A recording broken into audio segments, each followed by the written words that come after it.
새벽 공기가 채 가시지 않은 노량진 수산시장의 구석진 자리에서 박순자 씨는 오늘도 얼음물에 손을 담그며 비릿한 생선 내음을 깊게 들이켰습니다. 남편을 일찍 여의고 홀몸으로 아들 민석을 키워낸 그녀에게 빨갛게 튼 손등은 훈장이었으며 매 학기 가져오는 아들의 우수한 성적표는 삶의 유일한 위안이었습니다. 순자 씨는 시장 바닥에서 굴러먹으며 온갖 수모를 당하고 무시를 받아도 아들의 학원비가 차곡차곡 모이는 재미에 고단한 줄도 모르고 살았습니다. 그런 엄마의 지극한 마음을 알았는지 민석은 개천에서 용 나듯 번듯한 대기업 팀장이 되었고 마침내 순자 씨의 대망의 칠순 잔칫날을 맞이하게 되었습니다. 잔칫날 당일 순자 씨는 동네 사람들의 부러움을 한 몸에 받으며 세상에서 가장 행복한 어머니가 된 듯한 기분에 젖어 있었습니다. 하지만 운명의 신은 가장 높은 곳에 서 있는 그녀를 단숨에 낭떠러지로 밀어버릴 준비를 하고 있었습니다. 잔치가 한창 무르익어 가던 그때 민석이 어머니에게 깜짝 선물을 전달하려 차를 몰고 오던 중 음주운전 차량의 정면으로 들이받치는 참변이 일어났습니다. 즐거웠던 잔치상은 순식간에 비명과 눈물바다로 변해버렸고 응급실 복도에 주저앉은 순자 씨는 제발 아들 목숨만은 살려달라며 차가운 바닥에 머리를 짓지으며 울부짖었습니다. 수술이 1시가 급박해지자 순자 씨는 내 피라도 다 뽑아가라며 의사의 바짓가랑이를 붙잡고 애원했습니다. 하지만 잠시 후 수술실 밖으로 달려나온 의사의 표정은 기괴할 정도로 딱딱하게 굳어 있었습니다. 의사는 떨리는 목소리로 순자 씨에게 도저히 믿을 수 없는 청천벽력 같은 소리를 내뱉었습니다. 부모의 혈액형 조합으로는 절대로 민석의 혈액형이 나올 수 없다는 잔인한 의학적 선고였습니다. 박순자 씨의 평생을 송두리째 뒤흔든 이믿기 힘든 진실. 과연 이 뒤에는 어떤 기막힌 사연이 숨겨져 있는 걸까요? 뒷이야기가 궁금하시다면 구독과 좋아요로 순자 씨의 힘겨운 여정을 응원해 주세요. 여러분의 따뜻한 관심이 순자 씨에게 큰 힘이 됩니다. 순자 씨는 그럴 리 없다며 병원이 미친 게 아니냐고 소리를 질렀지만 며칠 뒤 떨리는 손에 쥐어진 유전자 검사 결과지는 더욱 가혹했습니다. 결과지에는 친자 관계 확률 0%라는 숫자가 선명하게 박혀 있었습니다. 30년 세월을 내 몸보다 소중히 여기며 금이야 오기야 키웠던 자식이 실은 남의 핏줄이라는 사실을 확인한 순간 순자 씨의 온 세상은 아무런 소리도 없이 무너져 내리고 말았습니다. 그녀는 병실 안에서 산소호흡기에 의지해 가쁜 숨을 몰아쉬는 민석을 바라보며 소름 끼치는 의문에 휩싸였습니다. 그렇다면 내가 뼈 빠지게 고생하며 피눈물로 키운 이 아이는 대체 누구의 자식이며 내 몸을 타고 난 내 진짜 핏줄은 지금 어디서 누구를 엄마라 부르며 살고 있단 말입니까?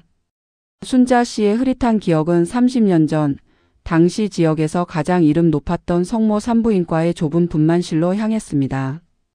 그날 같은 방을 썼던 여자가 한 명 있었습니다.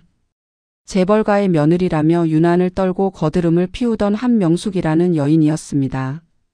가난한 순자 씨를 벌레 보듯 쳐다보며 최고급 비단 베네저고리를 자랑하던 그 여자의 오만한 얼굴이 불현듯 내리를 스쳤습니다. 설마 하는 불길한 마음으로 수소문 끝에 찾아낸 그 집안 아들 강태윤의 소식은 순자 씨를 더 깊은 절망의 구렁텅이로 몰아넣었습니다. 순자 씨의 피를 이어받았을 그 아이는 화려한 저택에서 온갖 사고를 치며 사람을 개돼지 취급하는 아나무인 괴물로 자라나 있었던 것입니다. 순자 씨는 떨리는 손으로 신문에 난 강태윤의 사진을 조심스레 어루만졌습니다. 내 자식이라 믿었던 민석은 차가운 병실에서 사경을 헤매고 있는데 내 배로 나온 진짜 자식은 남의 집에서 세상 무서운 줄 모르는 괴물이 되어 남들을 비웃고 있었습니다. 신도 무심하시지 어떻게 나한테 이런 장난질을 하십니까? 순자 씨의 절규가 텅 빈 병원 복도에 처량하게 메아리쳤습니다. 그녀는 마침내 결심했습니다. 이 뒤바뀐 운명의 소용돌이 속에 어떤 추악한 진실이 숨겨져 있는지, 그리고 누가 내 소중한 자식의 인생을 통째로 훔쳐갔는지 반드시 알아내겠다고 말입니다. 순자 씨의 젖은 눈에는 슬픔을 넘어선 지독한 도끼가 서서히 서리기 시작했습니다. 과연 순자 씨가 마주할 진실은 단순한 병원의 실수였을까요? 아니면 누군가의 치밀하고 악랄한 계획된 악행이었을까요? 이제 막 의식을 회복하기 시작한 민석과 자신을 낳아준 친엄마를 벌레 취급할 태윤 사이에서 순자 씨의 가슴은 얼마나 더 갈갈이 찢겨 나가야 하는 것일까요? 30년 만에 터져나온 이 비극적인 비밀이 과연 어떤 파국과 복수를 몰고 올지 병원의 차가운 조명만이 그 잔인한 서막을 비추고 있었습니다. 순자 씨는 며칠 밤을 뜬 눈으로 지새우며 결심했습니다. 내 배 아파 낳은 자식이 어떤 모습으로 살고 있는지 적어도 얼굴만이라도 확인해야 죽어도 눈을 감을 수 있을 것 같았습니다. 그녀는 생선 비린내가 배어있는 낡은 겉옷을 벗어 던지고 옷장 깊숙이 넣어두었던 가장 깨끗한 옷을 꺼내 입었습니다. 그리고 민석의 사고 소식을 들은 친척들이 보내준 푼돈을 모아 강남의 한 대저택 앞으로 향했습니다. 그곳은 30년 전 산부인과에서 마주쳤던 한 명숙의 집이자 순자 씨의 친아들 강태윤이 살고 있는 성채와도 같은 곳이었습니다. 대문 앞에서 한참을 망설이던 순자 씨는 초인종을 눌렀습니다. 인터폰 너머로 들려오는 싸늘한 목소리에 순자 씨는 가슴이 방망이질 쳤습니다. 누구신데 남의 집 앞에서 서성거립니까? 잠시 후 육중한 대문이 열리고 나타난 사람은 사진 속에서 보았던 바로 그 아들 강태윤이었습니다. 순자 씨는 태윤의 얼굴을 본 순간 숨이 멎는 것 같았습니다. 눈매와 코날 그리고 입술의 모양까지 젊은 시절 남편의 모습과 판박이었기 때문입니다. 피는 속일 수 없다는 말이 비수처럼 가슴에 꽂혔습니다. 반가움과 미안함 그리고 말로 다 할 수 없는 복잡한 감정이 뒤섞여 순자 씨의 눈가에는 금세 이슬이 맺혔습니다. 그녀는 떨리는 손을 뻗어 태윤의 옷자락이라도 만져보려 했습니다. 하지만 돌아온 것은 따뜻한 눈길이 아닌 혐오감이 가득 서린 차가운 멸시였습니다. 태윤은 순자 씨의 행색을 머리부터 발끝까지 훑어보더니 인상을 찌푸리며 뒤로 물러섰습니다. 어디서 이런 냄새 나는 노인네가 구걸하러 온 거야? 여기 사람 잘못 찾아왔으니까 당장 꺼져요. 태윤의 입에서 나온 말은 비수보다 날카롭게 순자 씨의 가슴을 후벼 팠습니다. 순자 씨는 목이 메어 제대로 말이 나오지 않았습니다. 태윤아, 내가 차마 내 엄마라는 말이 입 밖으로 나오지 않았습니다. 하지만 태윤은 순자 씨의 말을 가로막으며 곁에 있던 경호원들에게 소리를 질렀습니다. 뭐해? 이 더러운 노인네 당장 안 치우고. 재수 없게 아침부터 대문 앞에서 소금을 뿌려야겠어? 경호원들에게 끌려 나가면서도 순자 씨는 태윤의 뒷모습에서 눈을 떼지 못했습니다. 내 피를 이어받은 자식이 저토록 오만하고 악독한 괴물이 되어 있다니 차라리 몰랐으면 좋았을 진실이 순자 씨를 집어삼키고 있었습니다. 쫓겨난 순자 씨는 대문 밖 아스팔트 바닥에 주저앉아 통곡했습니다. 자식을 빼앗긴 세월도 억울한데 그 자식에게 짐승 취급을 당한 어미의 심정은 그 어떤 지옥보다 참혹했습니다. 그 시각 병실에서는 또 다른 비극이 잉태되고 있었습니다. 기적적으로 의식을 회복한 민석은 침대 옆 협탁 위에 놓인 서류 봉투를 발견했습니다. 순자 씨가 미처 치우지 못한 유전자 검사 결과지였습니다. 민석은 떨리는 손으로 서류를 꺼내 읽어 내려갔습니다. 불일치 확률 0%. 활자들이 민석의 눈앞에서 칼춤을 추는 것 같았습니다. 30년 동안 자신을 위해 시장 바닥에서 온갖 고생을 다 한 어머니가 친어머니가 아니라는 사실은 사고로 부서진 몸의 고통보다 수만 배는 더 아프게 다가왔습니다. 민석은 자신이 엄마라고 믿었던 순자 씨의 인생을 도둑질한 기분이 들었습니다.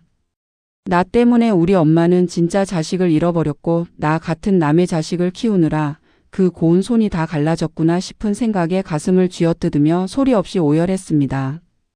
민석은 병원 침대에 누워 천장을 바라보며 생각했습니다. 엄마가 왜 그렇게 며칠 동안 넋이 나간 사람처럼 보였는지, 왜 내 눈을 제대로 마주치지 못했는지 이제야 알 것 같았습니다. 그는 자신이 깨어났다는 사실을 알리고 싶지도 않았습니다. 살아난 것이 오히려 죄처럼 느껴졌기 때문입니다. 민석은 결심했습니다. 만약 자신이 이 집안의 자식이 아니라면 진짜 자식을 찾아 엄마에게 돌려주어야 한다고 말입니다. 하지만 그가 알아낸 사실은 더욱 충격적이었습니다. 자신을 대신해 재벌가의 아들로 살아온 강태윤이 평소 저지르고 다닌 악행들과 그가 우리 엄마를 어떻게 대했는지에 대한 소문들이 민석의 귀에 들어가기 시작한 것입니다. 순자 씨는 만신창이가 된 몸을 이끌고 다시 병원으로 돌아왔습니다. 병실 문 앞에서 옷에 묻은 흙을 털어내며 억지로 미소를 지어 보였습니다. 아들 민석에게는 이 지옥 같은 진실을 끝까지 숨기고 싶었습니다. 하지만 병실 문을 열었을 때 민석은 이미 모든 것을 알고 있다는 듯 눈물에 젖은 눈으로 순자 씨를 바라보고 있었습니다. 두 사람 사이에는 정막이 흘렀습니다. 핏줄보다 진한 사랑으로 30년을 살아온 모자와 핏줄로 연결되었으나 짐승만도 못한 인성을 가진 친아들. 이들의 뒤바뀐 운명은 이제 돌이킬 수 없는 파국을 향해 치닫고 있었습니다. 순자 씨는 민석의 손을 꼭 잡았습니다. 민석아, 넌 내 아들이야. 누가 뭐래도 내 아들이다. 순자 씨의 목소리는 떨리고 있었습니다. 민석은 그런 순자 씨의 손을 맞잡으며 속으로 다짐했습니다. 저 오만한 강태윤과 그 집안 사람들이 우리 엄마에게 준 상처를 반드시 돌려주겠다고 말입니다. 그것이 비록 자신의 친부모일지라도 내 어머니의 인생을 짓밟은 자들이라면 절대로 용서하지 않겠노라고 굳게 마음먹었습니다. 이제 순자와 민석 두 사람은 피보다 진한 유대감으로 뭉쳐 거대한 재벌가와 그들의 악행에 맞설 준비를 시작했습니다. 순자 씨는 민석의 손을 잡고 하염없이 눈물을 흘렸습니다. 자신을 낳아준 생모를 짐승 취급하며 그 수모를 당하고 온 어미의 마음과 그 어미가 겪은 충격을 짐작하며 가슴을 쥐어뜯는 아들의 슬픔이 병실 안을 가득 채웠습니다. 민석은 떨리는 목소리로 어머니에게 약속했습니다. 비록 내 몸에 흐르는 피는 다를지 몰라도 나를 키워준 당신만이 유일한 내 어머니라고 말입니다. 하지만 이들의 눈물겨운 약속 뒤로 거대한 어둠의 그림자가 서서히 드리우고 있었습니다.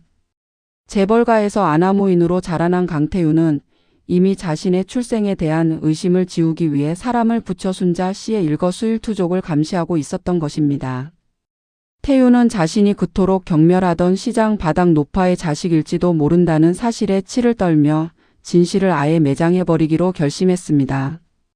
순자 씨는 민석이 잠든 사이 30년 전 그날의 진실을 확인하기 위해 폐업 위기에 처한 성모 산부인과를 다시 찾았습니다.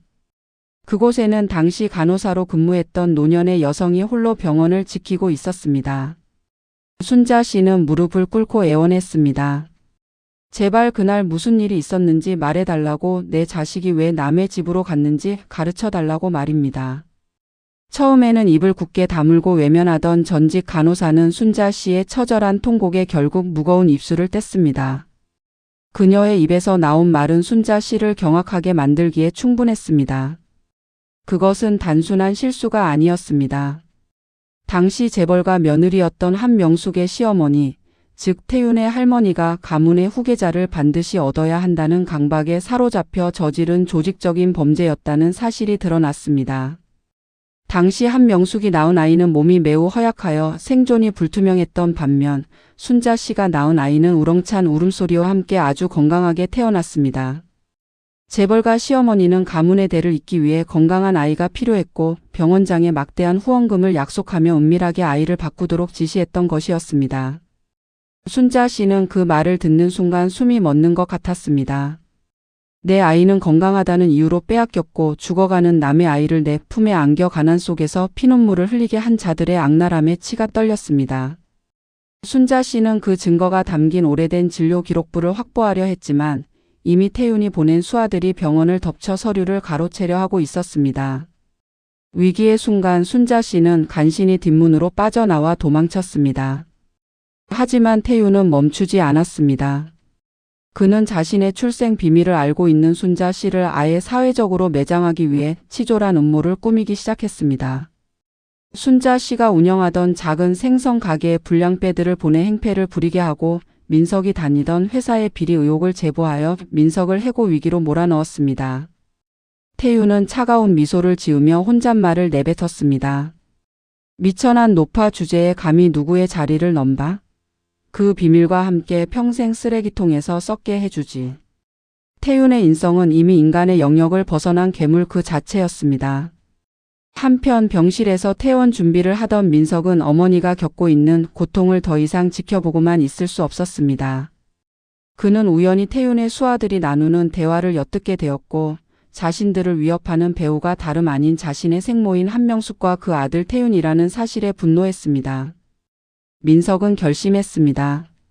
단순히 진실을 밝히는 것에 그치지 않고 이 오만한 자들이 가진 모든 것을 무너뜨려 주겠노라고 말입니다.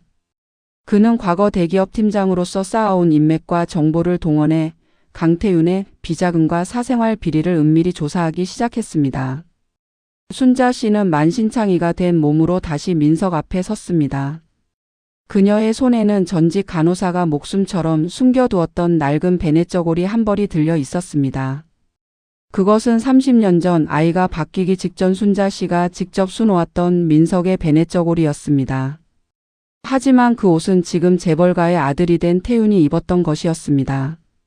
순자 씨는 이 작은 옷 한 벌이 거대한 재벌가를 무너뜨릴 결정적 단서가 될 것임을 직감했습니다. 이제 슬픔에만 젖어 있을 시간은 끝났습니다. 내 아들의 인생을 훔치고 나를 짓밟은 자들을 향한 순자 씨와 민석의 처절하고도 치밀한 반격이 시작되려 하고 있었습니다. 순자 씨가 확보한 낡은 베네저고리와 간호사의 증언은 단순한 과거의 흔적이 아니었습니다. 그것은 거대한 바위에 내기 시작한 작은 균열이었으며 재벌가라는 성벽을 무너뜨릴 치명적인 독이었습니다. 하지만 이를 눈치챈 강태윤의 대응은 상상을 초월할 정도로 잔인했습니다. 태윤은 자신의 출생 비밀이 세상 밖으로 새어나가는 것을 막기 위해 수단과 방법을 가리지 않고 순자 씨를 영원히 입막음하기로 마음먹었습니다.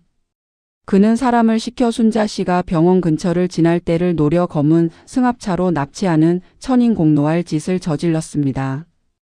길가에 떨어진 순자 씨의 낡은 보따리에는 아들 민석을 위해 끓여온 사골 국물이 차갑게 식어가고 있었습니다. 태윤은 납치된 순자 씨를 교회의 한 폐창고로 끌고 가 차가운 의자에 묶어두었습니다. 그리고는 광기 어린 눈빛으로 순자 씨의 뺨을 내리치며 비웃었습니다. 이 노파가 죽고 싶어서 환장했나 보지? 내까짓게 감히 누굴 협박해? 내가 내 엄마라고? 그런 더러운 피가 내 몸에 흐를 리 없잖아. 태윤의 폭언은 멈추지 않았습니다. 그는 순자 씨의 목을 죄며 가지고 있는 증거물을 내놓으라고 소리쳤습니다. 하지만 순자 씨는 고통 속에서도 눈을 부릅뜨고 태윤을 바라보았습니다. 내 배 아파 낳은 자식이 저토록 악마가 되어 눈앞에 있다는 사실에 육체적인 통곡보다 깊은 영혼의 비명이 터져 나왔습니다. 태윤아, 내가 이러면 안 된다. 내가 사람이라면 내 애미한테 이러면 안 되는 것이야. 순자 씨의 떨리는 목소리는 창고 안을 공허하게 울릴 뿐이었습니다. 하지만 태윤이 간과한 것이 있었습니다. 바로 기른 아들 민석의 치밀함이었습니다. 민석은 어머니가 연락이 되지 않자 즉시 위치 추적 앱과 평소 봐두었던 태윤의 수아들의 차량 번호를 추적하기 시작했습니다. 대기업 팀장 시절 다져온 정보 분석 능력은 이 위기의 순간에 빛을 발했습니다. 민석은 경찰에 신고하는 대신 태윤의 어머니이자 자신의 생모인 한명숙에게 연락을 취했습니다. 당신의 아들 강태윤이 지금 무슨 짓을 저지르고 있는지 똑똑히 보십시오. 만약 내 어머니의 몸등에 상처 하나라도 난다면 당신 내 집안의 추악한 비밀은 오늘 저녁 9시 뉴스 메인을 장식하게 될 것입니다. 민석의 차갑고도 단호한 경고에 한명숙은 사색이 되었습니다. 한명숙은 그동안 태윤의 거친 성정과 자신을 닮지 않은 외모 때문에 남모를 의구심을 품고 살았습니다. 민석의 연락을 받고 급히 현장으로 달려온 한명숙은 폐창고에서 순자 씨를 고문하듯 몰아세우는 태윤의 모습을 목격하고 충격에 휩싸였습니다. 자신의 아들이라고 믿었던 존재가 저토록 잔인한 괴물이었다는 사실, 그리고 그 옆에서 피투성이가 된 채 울고 있는 노파가 실은 자신의 친아들을 30년간 애지중지 키워온 은인일지도 모른다는 직감이 그녀를 덮쳤습니다. 한명숙은 태윤의 뺨을 후려치며 소리쳤습니다. 당장 그만둬. 내가 지금 무슨 짓을 하고 있는지 알기나 해? 그 순간 민석이 현장에 도착했습니다. 민석은 태윤의 멱살을 잡고 바닥으로 내팽개쳤습니다. 너 같은 괴물은 내 어머니를 부를 자격도 없다. 내가 가진 그 화려한 배경 내가 하나하나 다 찢어 밝혀줄 테니 기다려라. 민석은 피투성이가 된 순자 씨를 등에 업고 창고를 빠져나왔습니다. 한명숙은 멀어지는 두 사람의 뒷모습을 보며 묘한 기시감을 느꼈습니다. 등에 업힌 노파를 챙기는 민석의 다부진 뒷모습에서 돌아가신 자신의 아버지를 빼닮은 기품과 강인함을 발견했기 때문입니다. 그녀의 심장은 요동치기 시작했습니다. 병원으로 옮겨진 순자 씨는 의식을 잃은 와중에도 민석의 손을 놓지 않았습니다. 민석은 어머니의 상처 입은 손을 어루만지며 피눈물을 흘렸습니다. 이제는 더 이상 방어만 할 때가 아니었습니다. 민석은 태윤이 그동안 저질러온 횡령, 마약 투약, 그리고 폭행 사건들의 증거 자료를 하나둘씩 수면 위로 올리기 시작했습니다. 특히 30년 전 아이를 바꿨던 주모자가 태윤의 할머니였다는 사실을 언론에 터뜨리기 위한 완벽한 판을 짜기 시작했습니다. 시니어 시청자들이 갈망하는 사이다 같은 복수의 서막이 드디어 오르고 있었던 것입니다. 태윤은 집으로 돌아와 분노를 이기지 못하고 물건들을 때려 부수었습니다. 하지만 그는 알지 못했습니다. 자신이 그토록 무시했던 시장 바닥 노파와 그녀가 키운 아들이 자신의 목을 옥죄는 거대한 그물을 이미 완성했다는 사실을 말입니다. 또한 자신을 금지옥엽 키워준 한명숙마저 이제는 민석의 눈빛에서 지울 수 없는 진실을 찾아내려 하고 있다는 사실을 말입니다. 뒤바뀐 두 인생의 대결은 이제 가족 간의 치정극을 넘어 악에 바친 괴물과 정의를 수호하려는 아들의 처절한 전쟁으로 번져가고 있었습니다. 한명숙은 폐창고 사건 이후 며칠 밤을 악몽 속에서 보냈습니다. 머릿속에서는 피투성이가 된 노파를 업고 나가던 민석의 뒷모습과 광기에 찬 눈으로 노파를 윽박지르던 태윤의 얼굴이 번갈아 떠올랐습니다. 그녀는 결국 집안 몰래 민석의 칫솔과 자신의 머리카락을 챙겨 유전자 검사 기관을 찾았습니다. 검사 결과가 나오기까지의 시간은 그녀의 인생에서 가장 길고 고통스러운 터널이었습니다. 마침내 도착한 서류 봉투를 뜯는 그녀의 손은 사시나무 떨리듯 떨렸습니다. 결과는 친자 확률 99.9%. 한명숙은 그 자리에서 정신을 잃고 쓰러질 뻔했습니다.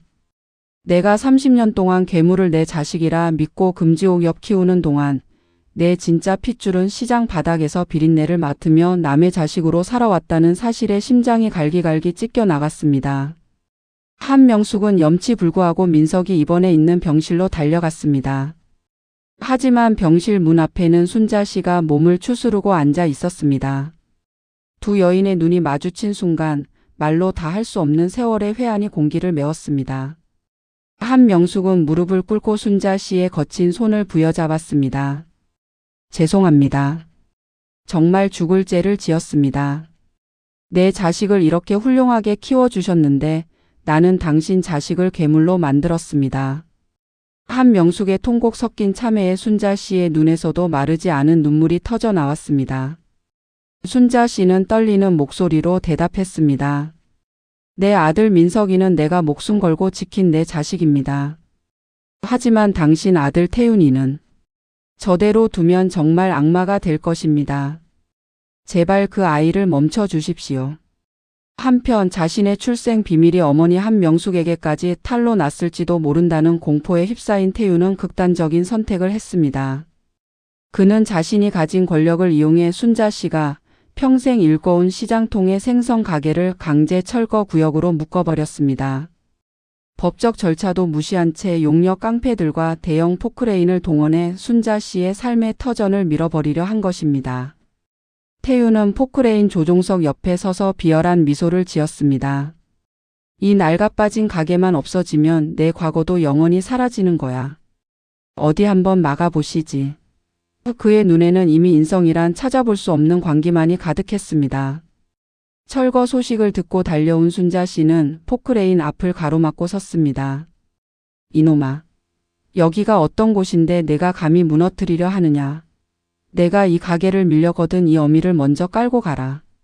순자 씨의 처절한 외침에도 태윤은 눈 하나 깜짝하지 않았습니다. 오히려 기사에게 당장 전진하라며 소리를 질렀습니다.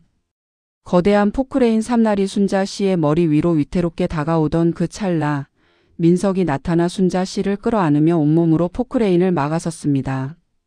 현장은 비명과 아수라장으로 변해버렸습니다. 그때 고급 승용차 한 대가 굉음을 내며 현장에 멈춰 섰습니다. 차에서 내린 사람은 다름 아닌 한명숙이었습니다. 그녀는 포크레인 앞으로 달려가 태윤의 뺨을 세차게 내리쳤습니다. 이 짐승보다 못한 놈아. 내가 지금 누구를 죽이려 드는 거냐. 내 앞에 있는 이분이 누군지 정녕 모른단 말이냐. 한명숙의 사자 후에 현장의 용력들도 멈칫하며 뒤로 물러섰습니다.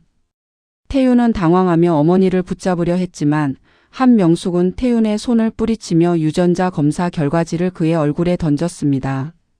넌 내 아들이 아니야. 내 아들은 저기서 자기 어머니를 지키려 목숨을 거는 민석이다. 너 같은 괴물은 이제 우리 집안에 발붙일 곳이 없다. 태윤은 바닥에 흩어진 서류를 보며 얼굴이 하얗게 질렸습니다.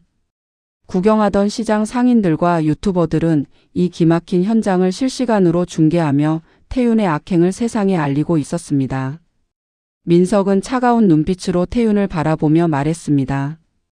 강태윤, 내가 훔쳐온 30년의 세월은 여기서 끝이다.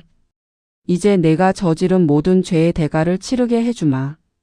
시청자들은 포크레인 앞을 막아선 순자와 민석의 용기에 눈물을 흘리면서도 드디어 밝혀지기 시작한 진실과 태윤의 몰락에 환호하기 시작했습니다. 하지만 태윤은 순순히 물러날 위인이 아니었습니다. 그는 한명숙이 던진 서류를 찢어버리며 소리쳤습니다. 이따위 종이 쪼가리가 무슨 상관이야. 내가 이 집안의 주인이고 내가 법이야. 그는 마지막 발악으로 옆에 있던 용역의 새 파이프를 뺏어 들고 민석을 향해 달려들었습니다. 그러나 그 순간 멀리서 사이렌 소리가 울려 퍼지기 시작했습니다. 민석이 미리 제보해 두었던 태윤의 마약 및 횡령 혐의에 대한 체포영장을 들고 경찰들이 들이닥친 것입니다. 태윤은 수갑이 채워지는 순간에도 순자 씨를 향해 저주를 퍼부었지만 그 소리는 정의의 심판 앞에 힘없이 묻히고 말았습니다. 순자 씨는 무너져 내리는 다리를 간신히 지탱하며 민석의 손을 잡았습니다. 민석아, 이제 다 끝난 것이냐. 민석은 어머니의 눈물을 닦아주며 말했습니다. 아니요, 어머니. 이제 진짜 시작입니다. 우리가 잃어버린 30년을 되찾고 저들이 저지른 죄값을 하나하나 다 받아낼 시간입니다. 석양 아래 선 모자의 모습은 그 어떤 영웅보다 위대해 보였으며 이를 지켜보는 수만 명의 시청자들은 진정한 사이다 복수의 시작에 숨을 죽였습니다. 차디찬 유치장 창살 너머로 태윤은 짐승처럼 울부짖으며 창살을 흔들어 댔습니다. 내가 누군지 알아? 당장 우리 할머니 불러와. 서장 나오라고 해. 태윤은 수갑이 채워진 순간에도 자신이 누려온 특권이 영원할 것이라 믿고 있었습니다. 하지만 유치장 밖의 상황은 그의 예상과는 전혀 다르게 돌아가고 있었습니다. 민석이 그동안 치밀하게 수집해온 태윤의 마약 투약 장부와 상습 폭행 동영상들이 이미 주요 언론사와 유튜브 채널을 통해 전국으로 퍼져나갔기 때문입니다. 시청자들은 재벌 3세의 아나무인 격인 행태에 분노하며 엄벌을 촉구하는 청원을 올렸고 태윤을 감싸려던 경찰 윗선들도 거센 여론의 압박에 슬그머니 발을 빼기 시작했습니다. 태윤이 믿었던 권력이라는 동아줄은 이미 썩어 문드러지고 있었습니다. 같은 시각 한명숙은 민석을 자신의 화려한 저택으로 초대했습니다. 그녀는 화려한 대리석 바닥에 무릎을 꿇고 민석의 손을 잡으며 오열했습니다. 민석아, 내 아들아. 이 어미가 눈이 멀어 너를 알아보지 못했다. 이제라도 내 자리를 찾으렴. 이 집도 회사도 내가 누려야 할 모든 것을 돌려주마. 한명숙은 민석이 당연히 이 제안을 받아들일 것이라 믿었습니다. 가난한 시장 바닥에서 고생하며 자란 아들에게 이 화려한 배경은 보상이자 구원이 될 것이라 생각했기 때문입니다. 하지만 민석은 한명숙의 손을 정중히 그러나 차갑게 밀어냈습니다. 민석의 눈빛은 흔들림 없이 단호했습니다. 사모님, 제 어머니는 노량진 시장에서 생선 비린내를 맡으며 저를 키워주신 박순자 씨 한 분뿐입니다. 이 집의 화려함이 탐났다면 진작에 당신들을 찾아왔을 겁니다. 하지만 제가 원하는 건 돈이나 지위가 아닙니다. 30년 전 제 인생을 훔치고 우리 어머니를 피눈물 흘리게 만든 자들의 진심 어린 사죄와 법의 심판입니다. 민석의 거절은 한명숙에게 그 어떤 비수보다 날카롭게 꽂혔습니다. 돈이면 다 될 줄 알았던 재벌가의 오만함이 민석의 고결한 인성 앞에 무참히 깨져버린 순간이었습니다. 민석은 한 걸음 더 나아가 이 모든 비극의 설계자인 태윤의 할머니이자 그룹의 실세인 노 회장을 정조준하기 시작했습니다. 민석은 과거 대기업 팀장 시절 알게 된 내부 고발자들을 통해 노 회장이 30년 전 산부인과 매수뿐만 아니라 그룹 승계 과정에서 저지른 천문학적인 규모의 분식회계와 비자금 조성 증거를 확보했습니다. 그는 이 자료들을 들고 노 회장을 직접 찾아갔습니다. 휠체어에 앉아 서슬퍼런 기세를 뽐내던 노 회장은 민석을 보며 코방귀를 꼈습니다. 어디서 굴러먹던 뼈다귀가 감히 내 앞에 나타나느냐. 돈이 필요하면 액수를 적어라. 민석은 노 회장의 앞에 비자금 장부 복사본을 던지며 차갑게 미소 지었습니다. 회장님, 착각하지 마십시오. 저는 당신의 더러운 돈을 받으러 온 게 아닙니다. 당신이 지키려 했던 그 가짜 손자 강태윤과 당신이 쌓아 올린 이 부패한 성체를 무너뜨리러 왔습니다. 30년 전 당신이 바꿨던 건 아이들만이 아닙니다. 당신은 인간의 양심과 천륜을 바꿨습니다. 그 대가는 당신이 가진 모든 것을 잃는 것으로 치르게 될 겁니다. 노 회장은 민석의 기백에 눌려 얼굴이 흑빛으로 변했습니다. 자기가 버렸던 진짜 핏줄이 오히려 자신을 파멸시킬 사자로 돌아왔다는 사실에 노 회장은 뒷목을 잡으며 쓰러졌습니다. 한편 순자 씨는 민석의 복수가 깊어질수록 가슴 한구석이 아려왔습니다. 자신이 낳은 친아들 태윤이 파멸해가는 과정을 지켜보는 어미의 마음은 참으로 모순적이었습니다. 순자 씨는 면회 금지가 풀리자마자 유치장으로 태윤을 찾아갔습니다. 태윤은 초췌해진 모습으로 나타나 순자 씨를 보자마자 독서를 뱉으려 했지만 순자 씨가 내민 따뜻한 도시락통을 보고는 멈칫했습니다. 그 안에는 태윤이 그토록 싫어한다던 생선구이가 아닌 정성스럽게 빚은 고기만두가 들어 있었습니다. 30년 전 순자 씨가 아이를 낳고 가장 먼저 먹이고 싶어 했던 음식이었습니다. 태윤아, 내가 너를 이렇게 만든 것 같아 미안하다. 하지만 잘못을 했으면 벌을 받아야 하는 법이다. 그래야 내가 다시 사람으로 살 수 있다. 순자 씨의 진심 어린 눈물에 태윤의 눈동자가 처음으로 흔들리기 시작했습니다. 평생을 오만과 독선으로 살아온 그에게 처음으로 조건 없는 사랑과 용서의 손길이 내밀어진 것입니다. 하지만 태윤은 끝내 그 손을 잡지 못한 채 고개를 돌려버렸습니다. 그러나 그의 어깨는 미세하게 떨리고 있었습니다. 민석은 병원 밖으로 나오는 순자 씨를 기다리고 있었습니다. 민석은 어머니의 어깨를 감싸 안으며 말했습니다. 어머니, 이제 거의 다 왔습니다. 저들이 무너지는 걸 보는 게 슬프시겠지만 그래야만 진정한 정의가 바로 섭니다. 시청자들은 민석의 냉철한 복수와 순자 씨의 따뜻한 모성애가 교차하는 모습에 가슴이 미어지는 슬픔을 느꼈습니다. 이제 복수의 화살은 노 회장과 그룹 전체를 향해 날아갈 준비를 마쳤습니다. 과연 민석은 거대 악을 심판하고 어머니와 함께 평범한 일상을 되찾을 수 있을까요? 노 회장은 민석의 압박에 못 이겨 쓰러진 척하며 곧바로 VIP 병동에 몸을 숨겼습니다. 그녀는 화려한 병실 안에서 스테이크를 썰며 여유를 부리면서도 검찰 조사관들이 들이닥칠 때면 산소 마스크를 쓰고 금방이라도 숨이 넘어갈 듯한 연기를 펼쳤습니다. 노 회장은 돈이면 안 되는 것이 없다고 믿으며 주치의에게 거액의 뒷돈을 건네 가짜 진단서를 꾸미게 했습니다. 하지만 그녀가 간과한 사실이 있었습니다. 민석은 이미 노 회장의 비겁한 도주로를 예상하고 있었다는 점이었습니다. 민석은 주치의의 뒤를 밟아 그가 불법 도박 빚에 시달리고 있다는 약점을 잡아냈고 정의감에 호소하기보다 그를 막다른 골목으로 몰아넣어 진실을 자백하게 만들었습니다. 결국 민석은 의료진의 양심 선언을 이끌어냈고 병원 내부 CCTV 영상을 확보해 노 회장이 병실 안에서 멀쩡히 운동을 하며 전화를 돌리는 파렴치한 모습을 만천하에 공개했습니다. 시청자들은 아픈 척하며 국민을 기만하느냐며 분노를 쏟아냈고 법원은 더 이상 노 회장의 구속 수사를 미룰 명분이 없었습니다. 휠체어에서 억지로 끌어내려져 포승줄에 묶이는 노 회장의 모습은 그동안 그녀에게 짓밟혔던 수많은 사람에게 짜릿한 사이다를 선사했습니다. 그러나 노 회장은 끌려가면서도 민석을 향해 내가 내 손자 자리를 뺏은 가짜 주제에 감히 나를 건드리느냐며 끝까지 독설을 내뱉었습니다.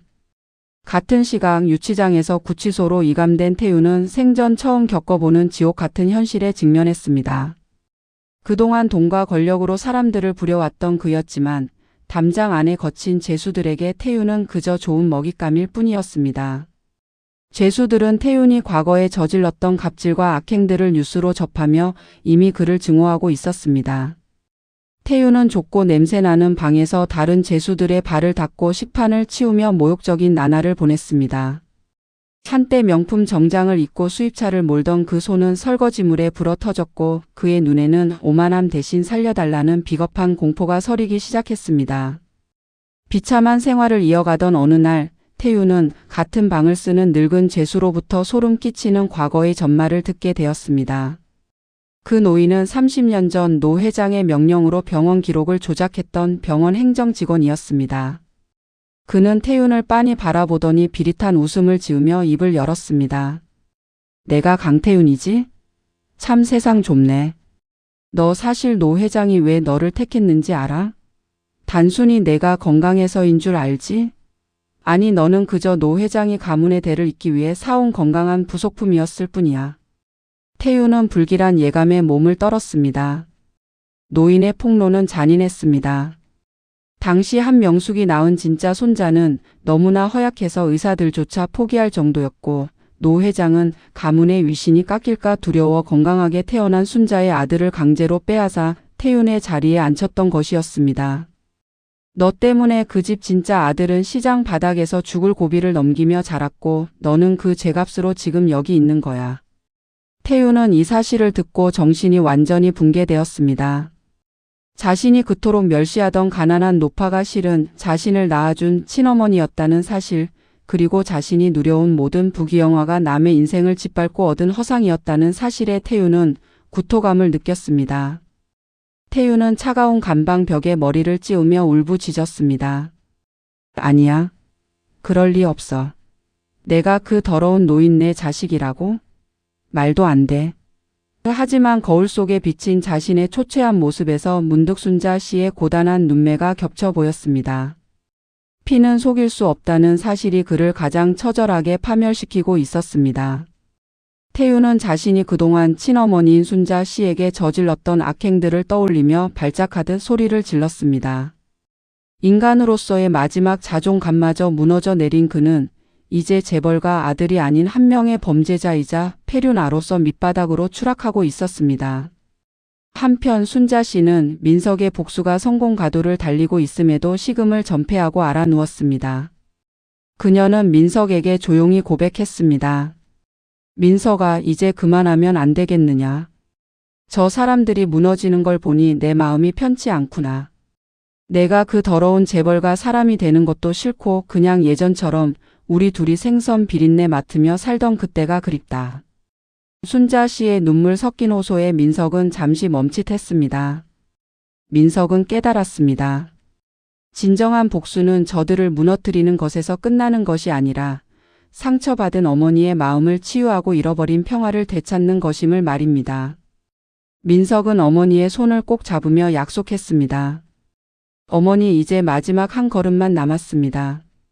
그동안 우리를 괴롭혔던 모든 진실을 세상 앞에 밝히고 저들이 우리 발밑에서 진심으로 무릎 꿇게 만들 겁니다. 그리고 저는 그 화려한 집으로 가지 않습니다. 어머니 곁이 제 집입니다. 민석의 확고한 대답에 순자 씨는 아들을 안고 한참을 울었습니다. 시청자들은 복수의 정점에서 오히려 인간미를 잃지 않는 모자의 모습에 감동하며 눈물을 흘렸습니다. 이제 이야기는 노 회장의 최종 선고와 태윤의 비참한 최후 그리고 뒤바뀐 운명을 바로잡는 마지막 심판의 날로 향하고 있었습니다. 한명숙은 민석이 가져온 병원 기록과 전직 직원의 자백을 확인한 순간 자신이 평생 지켜온 가정이 거대한 기만과 오욕의 덩어리였음을 깨달았습니다. 시어머니 노 회장은 가문의 후계라는 미명 아래 며느리인 자신이 낳은 진짜 아들이 허약하다는 이유로 내다버리고 건강하게 태어난 남의 집 자식을 훔쳐와 한명숙의 품에 안겼던 것입니다. 30년 동안 남의 자식을 내 핏줄이라 믿고 온갖 정성을 다해 키우는 동안 정작 내 뱃속에서 나온 진짜 아들 민석은 시장 바닥에서 생선 비린내를 맡으며 남의 손에 키워졌다는 사실에 명숙은 피가 거꾸로 솟구치는 분노를 느꼈습니다. 그녀는 화려한 저택의 거울 속에 비친 자신의 초라한 모습을 보며 미친 듯이 웃다가 이내 바닥에 쓰러져 짐승처럼 울부짖었습니다. 한명숙은 그 길로 노 회장이 수감된 유치장을 찾아갔습니다. 유리창 너머로 마주한 노 회장은 여전히 기세등등한 척하며 내가 감히 심의어머니를 보러 왔느냐고 쏘아붙였지만 한명숙은 차가운 눈빛으로 노 회장을 응시하며 단호하게 입을 열었습니다. 어머님, 당신은 인간이 아니라 악마였습니다. 내 자식을 뺏고 나를 평생 바보로 만든 당신을 절대로 용서하지 않겠습니다. 이제 당신이 목숨처럼 아끼던 이 집안의 지분과 재산은 모두 사회에 환원할 것이고 당신은 그 차가운 감옥에서 외로이 죽어가게 될 겁니다. 한명숙의 선언에 노 회장은 경악하며 유리창을 두드렸지만 명숙은 차갑게 돌아서며 미련 없이 자리를 떠났습니다. 한편 구치소 안에서 자신의 출생에 관한 모든 진실을 듣게 된 태유는 극심한 자괴감과 공포에 시달렸습니다. 자신이 그토록 멸시하던 미천한 시장 노파가 실은 자신을 낳아준 친어머니였으며 자신이 누려온 모든 부귀영화가 남의 인생을 도둑질한 결과였다는 사실이 그를 짓눌렀습니다. 태유는 더 이상 살 가망이 없다고 판단하고 배급받은 수건을 찢어 목을 매려는 극단적인 선택을 시도하려 했습니다. 차가운 감방 구석에서 생의 마지막 끈을 조이려던 그 순간 면회실에 박순자 씨가 찾아왔다는 소식이 들려왔습니다. 태유는 비틀거리는 걸음으로 면회실에 나갔습니다. 유리창 너머에는 며칠 새 폭삭 늙어버린 순자 씨가 앉아 있었습니다. 순자 씨는 태윤을 보자마자 유리창에 손을 대고 오열했습니다. 태윤아, 내 아들아. 이 애미가 못나서 너를 그런 괴물 같은 집안에 보내고 말았구나.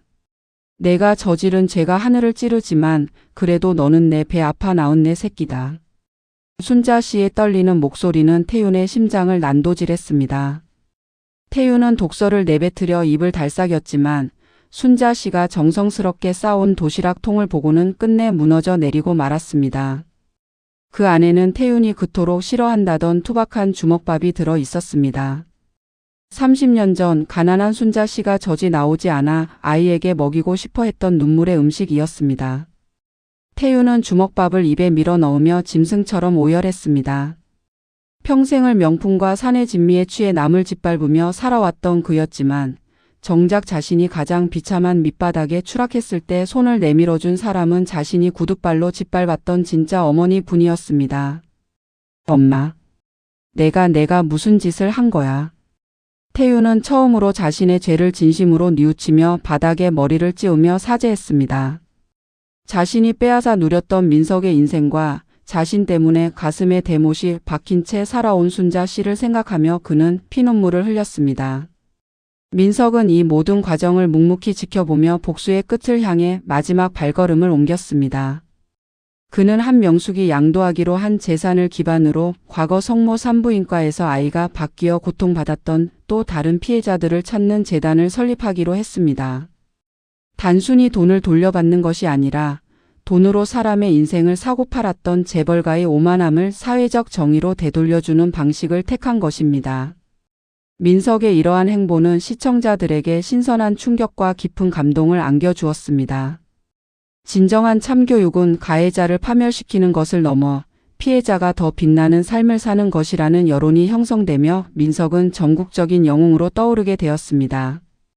이제 남은 것은 노 회장과 태윤에 대한 법의 최종 심판, 그리고 뒤틀린 운명을 살아온 두 가정이 진정으로 화해하고 각자의 자리를 찾아가는 과정뿐이었습니다. 순자 씨는 병상에서 일어나 민석의 손을 잡고 말했습니다. 민석아, 이제 정말 다 온 것 같구나. 저 가엾은 태윤이도 상처 입은 명숙 씨도 이제는 우리가 품어줘야 하지 않겠느냐. 순자 씨의 성인과도 같은 넓은 마음에 민석은 고개를 끄덕였습니다. 하지만 정의의 심판만은 타협하지 않겠노라 굳게 다짐했습니다. 지독하게 슬프고도 처절했던 30년의 전쟁은 이제 용서와 심판이라는 마지막 장을 향해 나아가고 있었습니다. 최종 공판이 열린 날 법정 안은 에어컨 바람조차 얼어붙을 듯한 냉기가 감돌았습니다. 휠체어를 타고 나타난 노 회장은 끝까지 산소 마스크 뒤에 숨어 가냘픈 신음소리를 내며 나는 가문의 대가 끊길까봐 무서웠을 뿐이다. 병원의 실수였다며 추잡한 변명을 늘어놓았습니다. 그녀는 화려한 변호인단을 앞세워 모든 증거를 부인했고 검찰의 추궁에도 묵비권을 행사하며 파렴치한 연기를 이어갔습니다. 하지만 피고인석에 앉은 태윤의 눈빛은 이미 예전의 광기가 사라진 채 깊은 심연처럼 고요하고도 슬픈 빛을 띠고 있었습니다. 그는 자신이 경멸하던 시장 노파가 진짜 어머니라는 사실과 자신이 누려온 모든 권력이 남의 인생을 짓밟고 훔친 결과라는 진실 앞에 영혼이 파괴되어 있었습니다. 재판장이 마지막 증인을 부르자 법정의 육중한 문이 열리며 푸른 수의를 입은 태윤이 증언대에 섰습니다. 노 회장은 태윤을 보자마자 마스크를 벗어 던지고 태윤아, 내가 잘 말해야 한다. 내가 이 집안의 기둥 아니냐? 라며 비굴하게 소리쳤습니다. 그러나 태윤은 노 회장을 차갑게 응시하더니 재판부 앞에 무릎을 꿇고 고개를 숙였습니다. 존경하는 재판장님, 저기 앉아 계신 노 회장은 제 할머니가 아니라 악마입니다. 그녀는 자신의 탐욕을 위해 저를 도구로 삼았고 여기 계신 두 어머니의 인생을 30년 동안 난도질했습니다. 태윤의 입에서 터져 나온 고해성사의 법정은 순식간에 아수라장이 되었습니다. 태윤은 노 회장의 지시로 병원 기록을 소각하려 했던 부하들의 명단과 노 회장이 자신에게 입막음용으로 건넸던 비자금 장부의 위치를 낱낱이 공개했습니다. 그는 울먹이는 목소리로 덧붙였습니다. 저는 30년 동안 남의 이름을 도둑질해 살았습니다. 시장 바닥에서 생선 비린내를 맡으며 저를 위해 기도했을 진짜 어머니를 저는 구둣발로 짓밟았습니다. 저는 사람도 아닙니다. 저와 노 회장에게 법이 허용하는 가장 엄중한 처벌을 내려주십시오. 태윤의 진심 어린 참회에 방청석에 앉아있던 순자 씨는 입을 틀어막고 오열했습니다. 내 자식이 저지른 죄가 너무나 커서 가슴이 찢어지면서도 이제라도 사람의 마음을 되찾은 아들의 모습에 어미의 눈물은 멈추지 않았습니다. 노 회장은 이 배은망덕한 놈. 내가 너를 어떻게 키웠는데? 라며 휠체어에서 일어나 태윤에게 달려들려다 바닥으로 보기 좋게 고꾸라졌습니다. 꾀병을 부리던 노 회장이 멀쩡히 걸음을 때려다 넘어지는 그 추한 모습은 법정의 카메라를 통해 전국으로 생중계되었습니다. 시청자들은 천벌을 받는구나, 싸이다 중에 싸이다다라며 실시간으로 환호했습니다. 하지만 그 환호성 속에서도 명숙 씨는 자신의 친아들인 민석의 손을 잡고 하염없이 눈물을 흘렸습니다. 내 아들이 살 수 있었던 것은 순자 씨의 희생 덕분이었고 순자 씨의 아들이 괴물이 된 것은 자신의 집안 때문이라는 지독한 죄책감이 그녀를 짓눌렀기 때문입니다. 재판장은 노 회장에게 징역 20년의 중형을 선고하며 돈으로 천륜을 가로막고 인간의 존엄성을 짓밟은 죄는 죽어서도 씻을 수 없다고 엄중히 판시했습니다. 태윤 역시 그동안 저지른 수많은 악행에 대한 대가로 징역 7년의 실형을 선고받았습니다. 선고가 내려지는 순간 법정은 침묵에 잠겼습니다. 노 회장은 끝까지 내 돈, 내 회사, 를 외치며 발작을 일으켰고 경위들에게 끌려나가는 그 뒷모습은 추악이 그지 없었습니다. 이제 화려했던 재벌가의 황금 성체는 그 추악한 민낯을 드러낸 채 무너져 내리고 있었습니다. 재판이 끝나고 호송차로 향하는 태윤을 향해 순자 씨가 달려갔습니다. 그녀는 차가운 창살 너머로 태윤의 손을 부여잡았습니다. 태윤아, 내 아들아. 밥 잘 챙겨 먹고 꼭 살아서 돌아오너라. 이 애미가 가게 비워두고 기다리마. 태윤은 처음으로 순자 씨를 향해 어머니. 죄송합니다. 정말 죄송합니다. 라며 아이처럼 엉엉 울었습니다. 민석은 그 광경을 뒤에서 지켜보며 명숙 씨의 어깨를 감싸 안았습니다. 핏줄로 얽힌 비극은 이제 법의 심판을 거쳐 용서의 단계로 나아가고 있었습니다. 시청자들은 이 처절한 법정 드라마의 정점에서 뜨거운 눈물을 흘리며 뒤바뀐 운명의 마지막 조각이 맞춰지는 순간을 지켜보았습니다. 강렬했던 법정의 폭풍이 지나가고 어느덧 7년이라는 세월이 흘렀습니다. 노 회장은 감옥 안에서도 자신의 잘못을 인정하지 않은 채 권력의 환상 속에 살다가 쓸쓸히 고독사하며 비참한 종말을 맞이했습니다. 그녀가 그토록 지키려 했던 재벌가는 공중분해되었고 남은 재산은 민석이 설립한 운명회복재단을 통해 부당하게 아이를 잃거나 출생의 비밀로 고통받는 이들을 위해 쓰였습니다. 한명숙 씨는 화려한 저택을 처분하고 순자 씨의 집 근처 작은 빌라로 이사를 왔습니다. 두 여인은 이제 민석이 엄마라는 공통된 이름 아래 매일 아침 시장을 같이 보고 서로의 반찬을 챙겨주는 세상에 둘도 없는 단짝이자 자매 같은 사이가 되었습니다. 민석은 재벌가의 후계자 자리를 미련 없이 내려놓았습니다. 대신 그는 순자 씨가 평생을 일궈온 노량진 수산시장의 생선 가게를 현대식 유통업체로 키워내며 정직하게 땀 흘리는 삶을 선택했습니다. 번듯한 정장 대신 장화를 신고 앞치마를 두른 민석의 얼굴에는 재벌가 팀장 시절에는 볼 수 없었던 진정한 평화와 행복이 깃들어 있었습니다.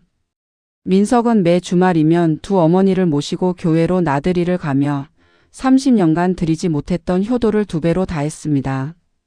명숙 씨는 아들의 그런 모습을 보며 순자 씨가 우리 아들을 정말 속이 깊은 사람으로 키워주셨다며 고마움에 눈물을 훔치곤 했습니다. 그러던 어느 화창한 가을날 교도소 정문 앞에 한 남자가 섰습니다. 7년 전 오만방자했던 재벌 3세의 모습은 온데간데없고 짧게 깎은 머리에 소박한 옷차림을 한 태윤이었습니다.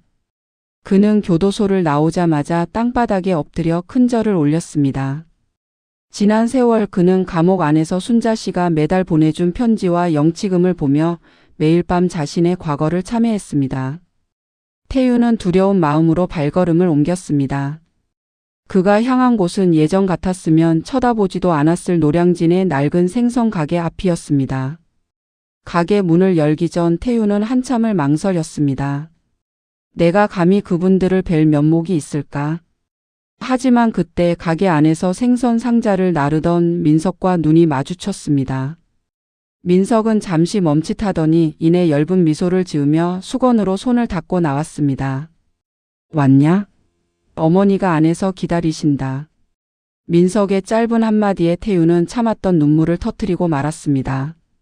가게 안에서 만두를 빚고 있던 순자 씨는 태윤을 보자마자 밀가루 묻은 손으로 달려나와 아들을 껴안았습니다. 아이고 내 새끼. 고생 많았다. 이제 됐다. 이제 다 끝났다. 순자 씨의 품 안에서 태윤은 아이처럼 엉엉 울며 어머니 잘못했습니다. 정말 잘못했습니다. 라고 속죄했습니다. 그날 저녁 순자 씨의 작은 집 거실에는 기막힌 저녁상이 차려졌습니다. 순자 씨와 명숙 씨 그리고 민석과 태윤.